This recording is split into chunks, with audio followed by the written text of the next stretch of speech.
Hello there, everybody. Hello. Welcome back to the channel. Today we're going to be watching and reacting to a Project Shivoham video. Now, this channel has been requested of me for quite a long time. I do believe I have watched one or two of their videos in the past, but this was one of the videos that was recently requested. What's written in these 1,000-year-old copper plates? Now, I believe these copper plates were from the Chola Empire? Yeah, okay, yeah, look. Ancient Chola copper plates reveal something that all of us must know. All of us must know. Huh. Audio tracks for some languages were automatically generated? What the heck is auto-dubbed? What is auto-dubbed? Audio tracks. Audio tracks? English United States original. Audio track, Spanish, Portuguese, German, Italian. Is this some new feature? Hold on. I kind of want to... Silent weight of history. Okay, so that's the original. Sorry, I'm curious to see what this sounds like. Fast in schimmerndes Kupfer. Diese Platten sind keine bloßen. Whoa, that's kind of cool. That's kind of cool. Artefactos. Son las voces de un imperio que una vez gobernó las olas y la tierra. That's really interesting. Audio tracks. I wouldn't even have noticed that if I didn't look at the description here. That's so funny. Anyways, back on topic. These are the uncomfortable truths about Sanskrit and Tamil. Tamil. Some people tell me it's an L. Some people tell me it's like the a rolling R. Some people tell me like it's a rolling L sound. I've had one person say it's like river, like the R in the English word river. So Tamil is what I would say. But anyways, I'm imperfect. We all have our imperfections, and my imperfection is unable to articulate the words that I want to say. Anyways, we're going to go ahead and watch this video. The link to this video will be in the description down below. We're going to learn about these 1,000-year-old copper plates and apparently some uncomfortable truths. Are these the actual legit plates? I think I've seen these in another video as well. I don't remember which video it was. But apparently these were recently translated. In the heart of Tamil Nadu, a land where history runs as deep as the ocean and as enduring as its temples, lies an ancient relic of profound significance. Forged in the fires of a bygone era and preserved through the ages, it stands as a testament to the brilliance and complexity of the Tamil civilization that flourished a millennia ago. This relic, not just a millennia ago. I mean, Tamil is what the oldest language, the oldest one of the oldest living languages, if not the oldest living language, correct? Or maybe this will say otherwise. I don't know. I do know that the culture has been around for a long time. The Chola copper plates carries within it the silent weight of history etched in shimmering copper. These plates are no mere artifacts. They are the voices of an empire that once ruled the waves and the land with unmatched vision. Their inscriptions, intricate and enigmatic, hold stories of power, devotion, culture and heritage of Tamil, whose antiquity rivals one of the oldest cultures. He said it. He said Tamil. He said Tamil, like I do. Cultures in the India as well as the world. But what exactly these ancient copper plates tell us? They are not just a glimpse into the ancient history of Tamil Nadu. They are its guardians, keepers of the truth. A truth that many would love to discover. A truth that few people will hate to discover. I mean it. Let's get started. Hidden within the folds of time, Rajendra Chola's copper plate charter offers a glimpse into the grandeur of 1,000 years ago. These ancient plates, inscribed in both Sanskritam and Tamil, are more than just the royal decrees. They are a reflection of a vibrant culture where tradition and power came together in harmony. The Tiruvalangadu copper plates, issued by Emperor Rajendra Chola between 1012 and 1044 AD, are invaluable historical 1044 AD. Okay. records, shedding light on I mean, that's actually relatively recent in the whole, like in the entirety of like the history of India. administrative and cultural practices. 1,000 years is recent. This charter is a set of 21 copper plates held together by a big, bulky ring with the seal of the Cholas. The Tiruvalangadu copper plates are a remarkable artifact from the Chola era, inscribed in two distinct languages. One is Sanskritam, the other one is Tamil. The first 5 plates. So you can almost like correlate this to like a Rosetta Stone almost with the multiple languages. I don't know why I think of that. Like my thought instantly went to like the Rosetta Stone. Like we wouldn't know what's the language that we wouldn't know if it weren't for. Was it Egyptian? It's Egyptian, right? It's like the old ancient Egyptian like hieroglyphs. We wouldn't know. We wouldn't be able to translate them if it weren't for the Rosetta Stone. Are in Sanskritam, written in Grandha script.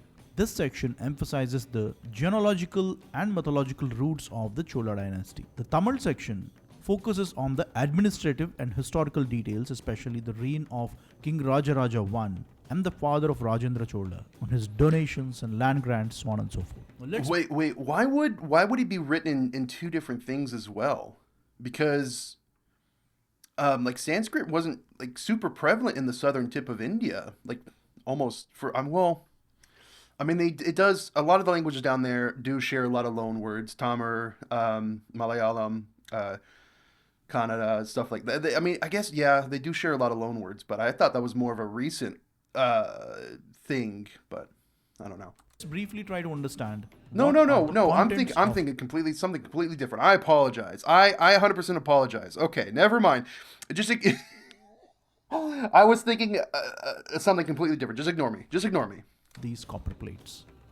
The first 5 plates of this charter are written in Sanskritam. The Sanskrit portion of the charter highlights its revered status as a language of classical learning, ritual, and legitimacy. The invocation to Vishnu, followed by genealogical accounts, situates the Chola dynasty within a cosmic order. Sanskrit's widespread use in inscriptions and religious texts across India allowed the Cholas to assert their authority on a broader cultural and political canvas. The Chola dynasty considered themselves as the descendants of Sri Mahavishnu, and the entire genealogy of the kings of Cholas all the way up to Sri Mahavishnu are inscribed in the starting 5 plates of this charter. If I have to summarize...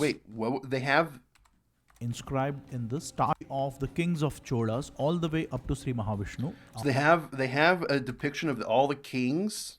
And the entire genealogy of the kings of Cholas. The entire genealogy of all the kings. That's crazy. How many... Does he? I wonder if he specifies like how, like in detail. It doesn't look like he goes into detail about the kings, but that's something that I'm genuinely interested in, just to see, like how long of a time frame it was. Because isn't like again we go back to the Egyptian thing. There was there's a list of like all the Egyptian kings that go back so far that modern Egyptian scholars assume that a lot of it's fake. But if you think about it, I think humanity is a lot like the civilization is a lot older than what we know of currently. So what I'm trying to say here is I'm curious to know about the kings in the time frame of the kings. Like how far back does it go? Does it go back, 3,000 years, 4,000 years, 10,000 years, 50,000 years? Because isn't one of the things like it's like 30,000 or 50,000 years is one of the main proponent numbers of like civilization in India. 30,000 years, 30,000 to 50,000. I could just be making things up in my head. I don't know. All the way up to Sri Mahavishnu are inscribed in the starting 5 plates of this charter. If I have to summarize this entire content written in Sanskritam in the first 5 plates of this charter, I can put them in 3 points. First one is sacred authority. Sanskritam was often associated with the Vedic traditions, temples, and spiritual hymns, granting divine sanction to the political acts. Number 2, cultural integration. By adopting Sanskritam for genealogical accounts, the Cholas aligned themselves with the pan-Indian dynastic traditions, enhancing their prestige. Third, scriptural legacy. The Grandha script used in the charter facilitated Sanskritam's transmission while coexisting with Tamil scripts, underscoring linguistic pluralism. While the Sanskritam offered spiritual gravitas, Tamil was the language of the land, deeply rooted with the people, its region's identity and administrative systems. The Tamil section of these copper plates, the charter, it reveals that the critical role in documenting governance, royal decrees, grants, donations, local affairs, and public administration. While Sanskritam is meant for spiritual, cultural, and aristocratic purposes, Tamil is the language which is deeply ingrained into the local population. Bottom line, the antiquity of Tamil culture is always bilingual. Both Sanskritam and Tamil played its equal parts in this great culture. I mean, that makes Whoever sense. denies it is either ignorant or consciously denying to cater to their individual quote unquote ideologies. Why would this be something that would be denied? I mean, it makes sense from my perspective because like the Chola Empire was a vast traveling empire, right? Like I mean, like all of India as a general throughout its entire history, it's been people that have traveled, across the world. So it would make sense that they would use multiple languages. What is worth being why is this something that's worth being denied? Now, coming to the official seal of the Rajendra Chola. This is the official seal of the great Rajendra Chola. It shows a roaring tiger, which is symbol of Cholas, seated in front of twin fishes, the symbol of Pandyas, and above the bow and boar, symbol of Cheras and Chalukyas respectively. The seal signifies Chola's subjugation of all those great dynasties. Above it, there is a royal parasol or chhatra flanked by fly whisks and topped by a chakra, which are the insignia of a Chakravarti of those times or the emperor of those times. In some seals, swastika and flowers are also depicted as a sign of auspiciousness on both sides of the chakra, while lamps and weapons flank the tiger and twin fishes. Just like Tiruvalangadu copper plates, here are Okay. Tiruvindalur copper plates of the same. The Tiruvindalur copper plates, charter Chola 1058 CE. CE? Does that mean like current era? Is the lengthiest and heaviest copper plate charter the Indian epigraphy has known so far. 85 plates, 150 kilograms, 8.5 plates in Sanskrit text, and the rest in Tamil. That's cool. That's really cool. I would imagine like this has all been scanned and put up on the internet somewhere for us to look at too. Same Chola dynasty. Just look at these massive copper plates with reference to the size of a human standing behind. The Tiruvindalur copper plate I chart didn't even realize this. Wow. That's crazy. And if you think about it, like height difference as well, humans would have been a lot smaller back in 1000 CE. charter of Rajendra Chola II in the year 1058 CE is the lengthiest and the heaviest copper plates known in the history of Indian epigraphy. 85 copper plates with 150 kilograms of weight, almost 8 plates in Sanskritam and the rest in Tamil.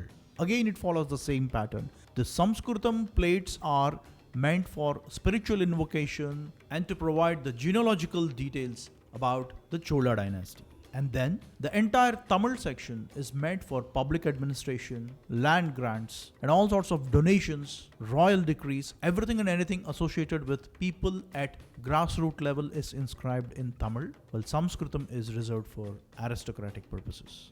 Bottom line, I again repeat, the ancient Tamil civilization is very much a bilingual and pluralistic society.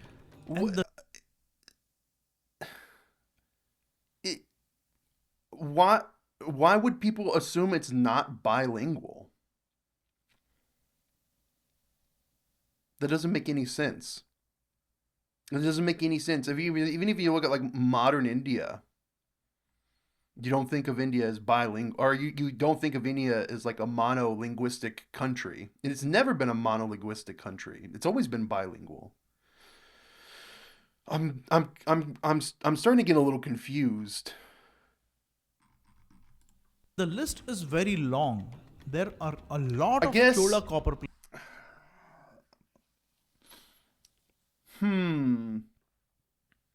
I don't know. We'll keep watching. Here We'll I keep try watching. to list a few of them. Tiruvalangadu copper plates of Rajaraja Chola I. Leiden copper plates. The reason they're called Leiden copper plates is they are currently preserved in Leiden, the Netherlands, hence the name. And next, Anbal copper plates, Tiruvindadur Okay. copper plates, Uttaramerur copper plates, Velachari plates, Karamdai plates. All these copper plates are bilingual in Sanskritam and Tamil. Sanskritam for spiritual and aristocratic purposes, Tamil for public administration, royal decrees and donations. Same template, same structure, same usage, and this is the truth. The truth that many of us would love to discover, and the truth that few political and ideological groups in Tamil Nadu, a minority of them I would say, will hate to discover. Because they are so much brainwashed in linguistic chauvinism, where they Here's brainwashed again. Brainwashed is a term. Interesting. Abjit Chavda also used the term brainwashed. Okay. So it's an uncomfortable truth for a minority of people in Tamil Nadu that I guess just assume everything was always in Tamil, and that like the area, the region wasn't bilingual. Okay. But even I don't know, that doesn't even make sense to me, because like even in my briefest and outsider looking in perspective of like researching the history and stuff, it's the entire Indian subcontinent from top to bottom has always been switching dynasties, empires, people. It's there's always been an influx of new people coming in, new languages coming in, languages going out, people going out. Like, you're always going to have that bilingual. I don't know. totally Okay. disregard and discredit Sanskritam. Well, it's quite simple. Either they are ignorant or they are ill motivated. It's as simple as that. The Aitaranachanda cave temple in Mahabalipuram, also known as Aitaranachanda Mandapam, was constructed during the reign of the Pallava king Narasimhavarman I, also known as Mamalla, in the 7th century. So that is close to 1400 years ago. It is Wow. one of the many architectural marvels created under the Pallava dynasty, which was renowned for its contributions to the Dravidian architecture and the rock-cut monuments. The Aitaranachanda cave temple in Mahabalipuram, a UNESCO World Heritage Site, is remarkable testament to the artistic and linguistic sophistication of ancient Bharat. Sanskritam, the liturgical and scholarly language of that time in the land of Tamil civilization, features prominently in its inscriptions, showcasing the region's cultural and intellectual heritage. These inscriptions on the both sides of the Aitaranachanda cave temple are rendered in two distinct scripts, Grandha and Nagari. The Grandha script, traditionally used in Tamil Nadu to write Sanskritam, reflects the local adaptation of the language, while the Nagari script connects the site to broader Indian traditions, signifying cultural exchanges across the regions. Together, these scripts That's the term I was thinking. Cultural exchange. preserve hymns, royal decrees, and invocations, encapsulating the interplay of language, art, and spirituality that defined the Pallava era. These inscriptions not only honor the divine but also stand as a linguistic bridge highlighting the coexistence and mutual influence of the regional and pan Indian traditions during the vibrant period of the great Pallava dynasty. This temple is quite interesting for many reasons. The Grandha script is the predecessor of the Tamil script that we are using today, and the Nagari script is the predecessor for the Devanagari script that we are using for Sanskritam and by extension to Hindi as well. My main intention for really? Nagari script is the predecessor. This temple is quite interesting for many reasons. The Grandha script is the predecessor of the Tamil script that we are using today, and the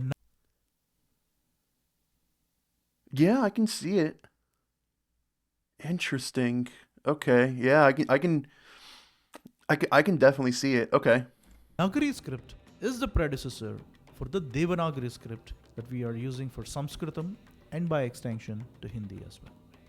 My main intention in doing this short video is quite simple and straight. I did already a video in the past, the origins of North India versus South India divide. How British forced this divide carefully, thoughtfully, and most importantly, with heaps of ill motivations to divide India into two distinct broad geographies. I might have to watch this on the next video because I'm curious. I'm curious to watch this. Explained in this 30-minute documentary with every pinpointed detail as to how Tamil is made to hate Sanskritam, to cut off the entire southern part of Bharat from Sanskritam for various reasons. Now, if you're interested in that, you can watch this video, which is already streaming on Project Shivoham YouTube channel. Then you will understand how this poisonous seed of North India, South India divide is planted by British some 175 years or even older than that. The Battle of Plassey, first foothold of British on Indian soil, 1757. Colonial proselytization, communistical, communism, communistical. Complete history like never before, with all the details, proofs, documents, everything. I'm actually, hold on. So, Gen 2 code published, first translation of Hindu law, one law for Hindu assumed, Manu Smriti translated, Telugu grammar study, separation of Telugu from Sanskrit attempted, Tamil and Sanskrit split, Dravidian identity made against Sanskrit, anti-Brahmin movement, Tamil is made against Sanskrit. Everything I explained in this short video. The antiquity of Tamil is really deep. Today, across Bharat, the temple rituals, whether it is in Ayodhya or Kedarnath or Rameswaram, whichever part of Bharat you take, all the rituals in the temples follow the Agama Shastras, which are written in Tamil, Telugu, and Sanskritam. These are the three languages which give us this great knowledge of how a temple needs to be conducted. Look, each and every language of Bharat has its own antiquity, and we need to celebrate every language in its own right. But there is absolutely no space for hating or disregarding or discrediting any language. Sanskritam, or for that matter, be it Urdu or Arabic or French, Dutch, German, any language. Why the heck should I hate any specific language? Unless my mind is poised. That's a good way to look at it. That you shouldn't hate a language. It's just a way that people speak. You shouldn't with certain political and religious ideologies. Let me conclude this video reading out loud on what's inscribed on the seal of Rajendra Chola in Sanskritam. Etad Rajendra Cholasya Parakesari Varmanaha Rajad Rajanya Mukuta Sreni Ratneshu Shasanam. This is the order of Rajendra Chola, also known as Parakesari Varman, which rests on the crest jewel of all the reigning kings. If you like this content, then try visiting projectshivoham.com. It is my independent content platform where I post more such interesting stories, backed by thorough research. And as always, thanks for watching. Project Shivoham. Yeah, I mean, it's an interesting video. I mean, I knew there was a divide. It's just I didn't realize that like people were denying the bilingualism even back then. I knew of the divide, the modern day divide, but I don't know. It just seems I don't want. I mean, it seems a little silly to deny that India, even the southern part, was never bilingual. That's what I'm assuming. That's what I got from this video. Is that there's a group of people that are denying the bilingualism and the importance of the bilingualism. Let's read some comments. I think I'll get a better perspective if I read some of the comments. I am Tamil. Thank you for making this. Hatred against Sanskrit is propelled of politics. Tamil literature was not against Sanskrit. They themselves use Sanskrit. Evidence are there in the museum and Tamil manuscripts.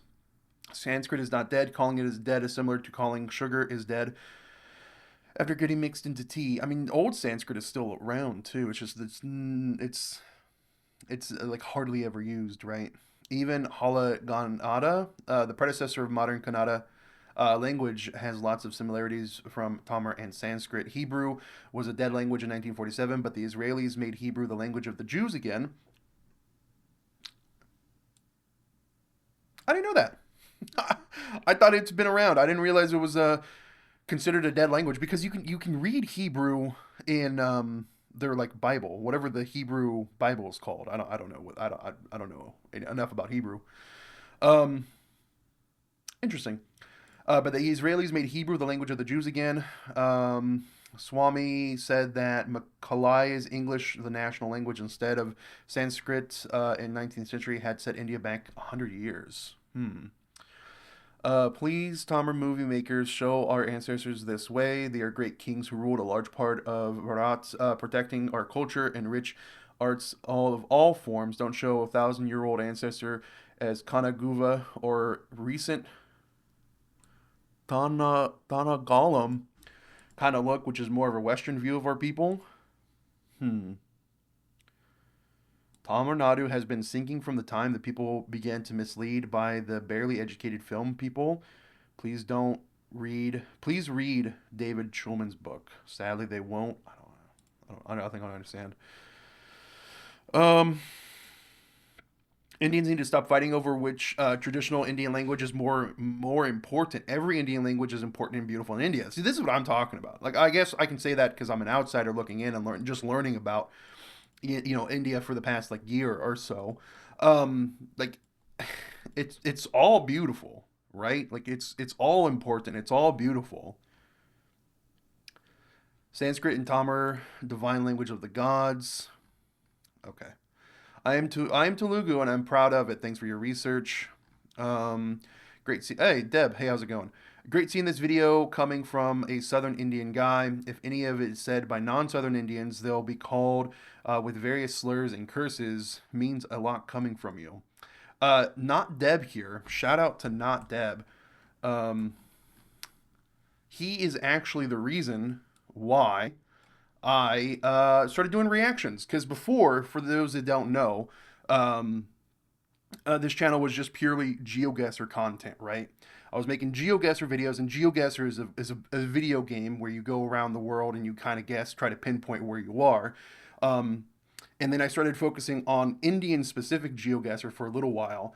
And then Not Deb here came in and suggested I do a couple reaction videos. And I started doing them, and you know what? We're here now, right? A year later, here we are. So I owe Not Deb a lot of gratitude, honestly. Interesting to see him here. Okay. For those wondering, if do I still do GeoGuessr content? I do. It's over on my GeoGuessr focus channel. I made. I took this channel, which was GeoGuessr focused, and I made it reaction focused, and I moved the GeoGuessr content to its own separate channel about a month or two ago, maybe about 2 or 3 months ago. So I'm still doing GeoGuessr content. It's just on a separate channel. The link to the channel is in the description below, by the way. I am Bengali. I have request to you to investigate and make video of Gangadai Kingdom of Bengal region. It predates Christ and have remarkable influence of Greek architecture and culture, but wish to know if they are part of our ancient Vedic civilization or they were just separate pagan culture. What is this? The Gangradai was another name for the Nanda Empire. Okay, I've heard of the Nanda. The so-called pagan culture was an extension of the Vedic culture. Okay. Kannadigas never in our history tried to distinguish ourselves from Sanskrit. In fact, our language is purely an amalgamation of Sanskrit, majority, and Tamil. The caption is very much apt. We Indians need to understand the language is not a political issue, but a cultural issue. Our regional languages connects us naturally to our local Hindu culture, which is in turn provides the door to our grandeur of Sanatan Dharma's civilization. Sanatan.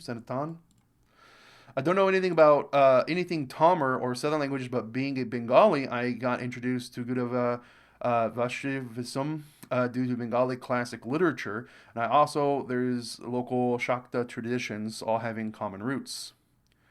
through. So if Hindi is imposed, I'll not be accessed by them, but rather Sharias and Bollywood films. Yeah, I don't think Hindi should be imposed everywhere. I think honestly, I mean, it looks a little inconvenient from an outsider's perspective, but I think right now with everyone having like their own distinct languages, I think that's perfectly fine, honestly.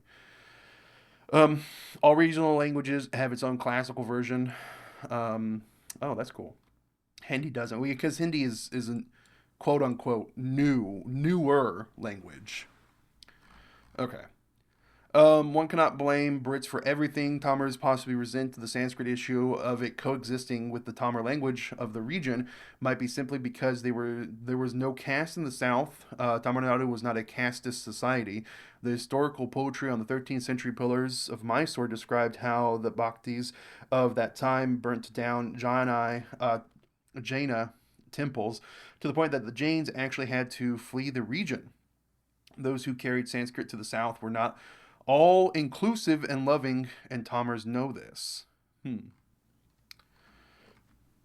Your voice has some vibration, brother, that makes your narration more interesting. Some vibration. I need to work on my voice control. My voice is not the best, but my microphone is like kind of far away. Maybe if I had the microphone closer, it would sound better. Here, let's give it a shot. How's it going, guys? How's it going? Time has come. It's time for all Hindus to unite against Congress and British. This may not go well with Ramaswamy followers that Lord Rama is ancestors of Cholas. Ironically, his name is also Rama. Even Latin is originated from vulgar Latin. Vulgar. And that vulgar Latin comes from Proto-Indo-European language. Yes, the Proto-Indo-European language. There's a video about the Proto-Indo-European language that I've been wanting to watch for like 3 months now, and I just haven't. Thanks for the Price is History video linking Tamil Nadu and Bharat. Sadly, it is Tamil Nadu and Kerala that will preserve the original links to Bharat, the rest of which was overrun by invasions. And then came the Christians who completed my eyesight's poor, all right? And my again, I don't know why I do this to myself. My eyesight's poor, and I move my monitor way back. It's like at arm's length. All right. Then came the Christians who completed the distortions of history to rule over all of Bharat. The plates will be digitized for all of us to access and be able to be inspired by them to build the Bharatiya future. Jai Bharat, Jai Bihar. Jai Bihar. You compared with Cholas because they were the famous ones. Why don't you compare with the Pandyas, whom far ancient than Cholas, and said Shiva himself presided the first Tamar Sangam? I mean, because these were the plates he was talking about. I don't know. Isn't this the Tamar Tiger logo? Isn't it? The Tamar Tiger? I think that's the Tamar Tiger logo. It's a Getty Image logo. It's from Getty Image. You couldn't have found something that didn't have Getty Image? I'm confused. Why would you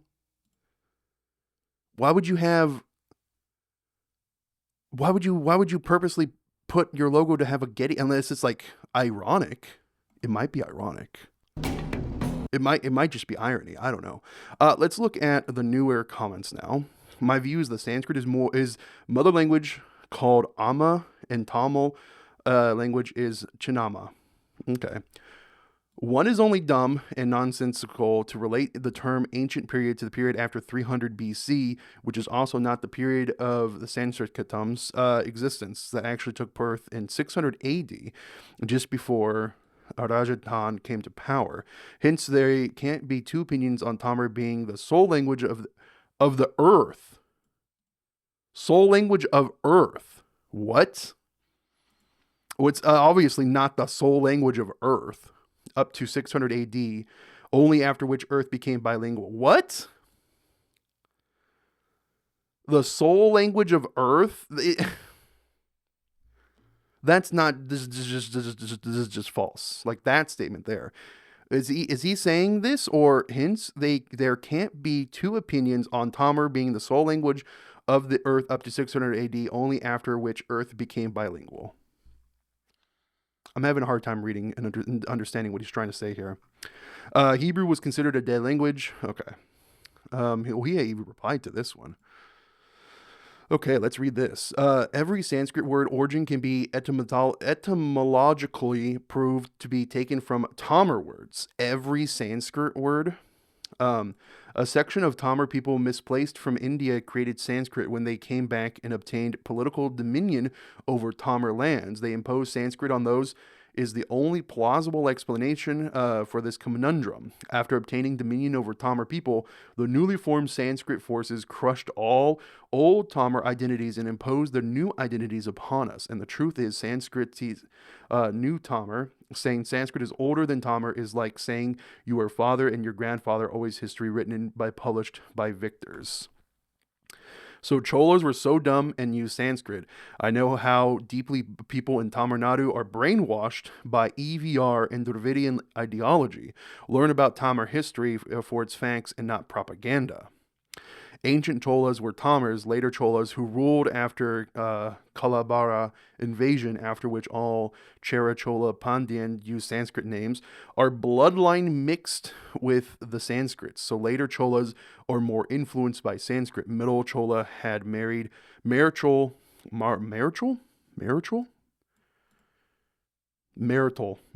God, relationships with Vaduga, Telugu.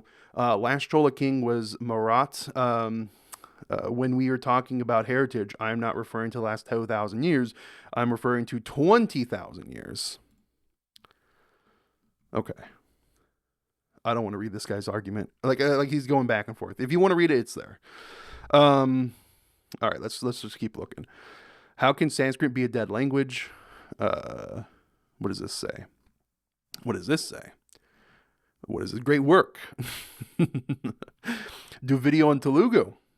Well said. Sanskrit is for other nations, message convey, and Tamil is for us. Sanskrit language is migrated one from Tamil nations from other nations.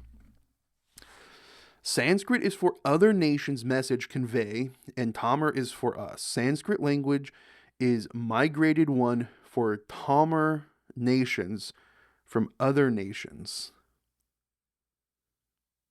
This comment doesn't make any sense. For it to be disturbing, we would have to be interested in it. So this is the only case for a tiny part of people. Okay. Thank you. Colonial rule was one of the deception and devious intent is my true opinion. I mean, it always is. Your contribution and research is unique. Sanskrit is only for myth. Sanskrit is only for myth. Time has come. It's time for all Hindus to unite against Congress and British. I already read that. That one got pushed up. Interesting. Do you give lectures in foreign countries? I think he only does stuff on his website and here on YouTube, right? Sir, please make a video on the Battle of 10 Kings mentioned in the Rig Veda. I'm Tamilian, and I love your history details. I like the content writing. There's also another Chola copperplates like that called the Ambal Chepta. Unfortunately, today it is in Western Museum. It is written in which alphabets? If you watch the video, you'd know. I'm not going to give him an answer. Like he would be watching this video. I don't know. Great info, also an eye-opener. Beautiful work, bro. Misleading information, trying to twist the truth. Divide and rule, hateful practice of the British. Christian missionaries spending billions money to eliminate Sanskrit and Brahmins. Billions? I don't know. Christian missionaries don't have billions of dollars. I'm thinking of like a U.S. perspective. Maybe in like Indian rupees it would equate to billions. Okay. But as far as I know, the Cholas were ardent Shaivatas and worshipped Lord Shiva, but they were not against Vaishnavism, though. After Telugu, Malayalam, Kannada all took Sanskrit, they also took Vishnu. So yes, Tamar kings did not build a single Vishnu temple. I knew this. Not true. In fact, Tamar kings only built more temples to Vishnu out of the 108 Divya Desa of Shrivanaivism. God, these are tongue twisters for me. Close to 82 temples are in Tamil Nadu alone. Well, this is because these are the only ones that survived. You can't. I mean, so many temples were destroyed, but many of the Hindu temples survived because of the South. They survived in the South because they weren't able to be conquered and overran and destroyed by like the Muslim mosques. That's what it is, mosques. I was like, what is the term? Could you be more consistent with your pronunciation of za? You say Tamar. Oh yeah, that's the symbol. You say Tamar instead of Tamil, but Chola instead of Chola. Oh, I didn't even think about that. So it's Tamar, but then there would also be Chora. So river Chorora. It would be Chorora, Tamar and Chorora. Is that right? Tamar and Chorora. Okay. All right. Okay. Will those thickheads of the Dravidian stock understand this? That's rude to call them thickheads. What is the name of the song in the background? I too wonder that. There's an amazing educative video. Looking forward to learning about more prominent epigraphy. Real Tamar loves Sanskrit. Never ever Tamarian only love Tamar language. Sanskrit so far we don't need the unbirthed language because Tamar is our breath. I mean, this sounds like bait. And he fell for the bait here. All bullshit. It is how English took over the world around the world. It is how English took over the world around the world. The white skin foreskin did what? Hold on. Okay. What? All bullshit. It is how English took over the world around the world. The white skin and foreskin did the rest. Tamar supersedes Sanskrit and is older as everything is in the Sangha literature are being substantiated by archaeological digs. Note the Thai kings are anointed with Tamar verses and not Sanskrit. Have you heard of Talakampiyam and show an equivalent book in Sanskrit? What was the mistranslation with the foreskin? Okay. What about Telugu? Is found more ancient than Tamar, found in Bata Purulia, real dirt archaeological stating Telugu is much more ancient than Tamar. It's not about which is older, it's all about exposing the political ideologies of Tamil Nadu, which are discrediting Sanskrit. See, that's good there. That's good there. I like that. Telugu is not found more ancient than Tamar. The Bharat Puruliu script found in the Guntur is a variant script of Oshak Brahmi and has similarities with Tamar. Isn't the Oshaka, weren't they on like pillars? Isn't that how they were found? They were buried, but they were on pillars. But the language is not Telugu; it's Prakrit. It's got nothing to do with Telugu. Tamar, full-fledged inscription, scientifically dated to the 3rd century BC, and Telugu is not dated till the 5th century AD. By that means Tamar is 800 years way older than Telugu. Okay. Why do you always keep referring AD and BC instead of CE and BCE? I don't know. Because AD and BC were just more common up until recent times, right? Like CE and BCE were definitely more of like something in the past century that popped up, right? Current era, before current era. This is like after death and before Christ, right? It's like a Christian thing, right? I don't know. Anyways. A lot of misinformation in connecting 1,000 years evidence to full span of history. Okay. I think we're done. I think we're done. It was a fun little video. I should probably watch some more Project Shivoham because he seems pretty interesting. Seems like a pretty interesting channel. Yeah. Let's see. Let's look at the most popular videos. Vedic geometry. The brief history of the Vedas. A brief history of the Vedas. Oh, and okay. The untold story of the swastika. Vedic biology on pregnancy. The ancient human anatomy as described in Shiva Purana? Huh. Why you cannot climb Mount Kailash? The foundations of atomic theory in India. This is interesting. I want to watch. I want to watch some of these. Thank you for watching, everybody. The link to the video we just watched will be in the description down below. So make sure to go and check it out. Yeah. Yeah. All right. I'll catch you next time. Yeah. Take care. Goodbye.